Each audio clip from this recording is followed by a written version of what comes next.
Expelled from Dartford Technical School for truancy, the headmaster suggested to Keith Richards that he would be better off at art school.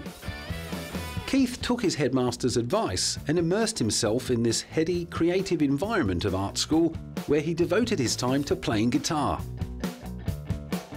Even at this early stage, he was already taking whatever drugs he could get his hands on, with fellow student and future musical colleague Dick Taylor. They would swallow anything from girls' menstruation pills to pep diet pills, whatever would keep them awake and give them a buzz.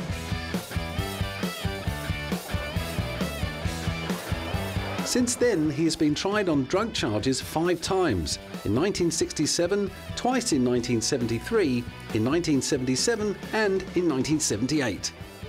London. It's years since such crowds gathered to await an appeal verdict. But this was the Rolling Stones case, with the fans out in force. When Mick Jagger was conditionally discharged and Keith Richards' sentence quashed, the pop idols drove off, the shadow of jail no longer over them.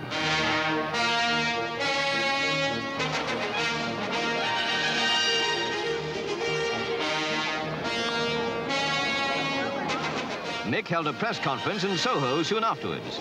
Keith had chickenpox, so couldn't be there. But Marianne Faithfull was present, delighted with the verdict.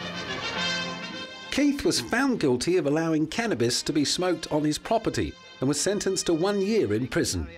He and Mick Jagger were released on bail the next day, pending appeal, and buoyed by public outrage and media support, the convictions were overturned a month later due to lack of evidence. 10 years later, Keith was still up to his old tricks and back up on drugs charges. Just get a word with. Keith Richards, how do you think this conviction is going to affect you and your music and the Rolling Stones? I don't know, I just want to get on with it now that it's over. You know, I just get on with what I'm supposed to be doing instead of worrying about this, you know. Do you think it will have any effect, though? I don't know, I might get a song out of it. What do you think about the way the case went? I don't think anything. I didn't know what to expect, and what happened is what happened. I don't think you can talk about it very much because we haven't had a chance to talk to the lawyers, really. It came as no surprise then that Keith Richards revealed in an interview with British magazine NME in April 2007 that he snorted his dad's ashes in a drugs binge. He said that he mixed his father's cremated remains with a bit of cocaine and called this his strangest drug experience to date. Richards' father, Bert, died in 2002 at the age of 84. Later reports clarified that Keith had only snorted a little bit of his dad's ashes with no cocaine and then buried them under a tree. Richards seems to revel in his bad boy of rock and roll image.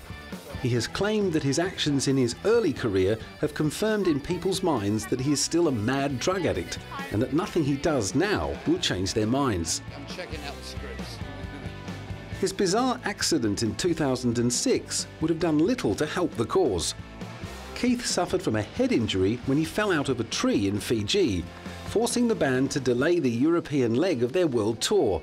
The Stones had been scheduled to kick off Europe's Bigger Bang tour with a show in Barcelona in May. But they pushed back the date to let Keith recover from surgery after suffering concussion. They ended up moving their opening gig to Italy. Keith, who allegedly came up with the riff for Satisfaction in his sleep, waking up just long enough to record it on a cassette player by his bed, joked at a press conference about undergoing brain surgery. They put me out like a light, you know, but I remember making the decision to go ahead and do it, and I was surprised myself. Usually I'd be hanging from the ceiling at the idea of brain surgery, you know. But I had total confidence in it. When you got to do it, you got to do it, you know. And I was in, woke up. I was pissed off when they woke me up because I was having such a great sleep, you know. And he avoided answering questions about what he'd been doing up a tree in the first place. I feel great.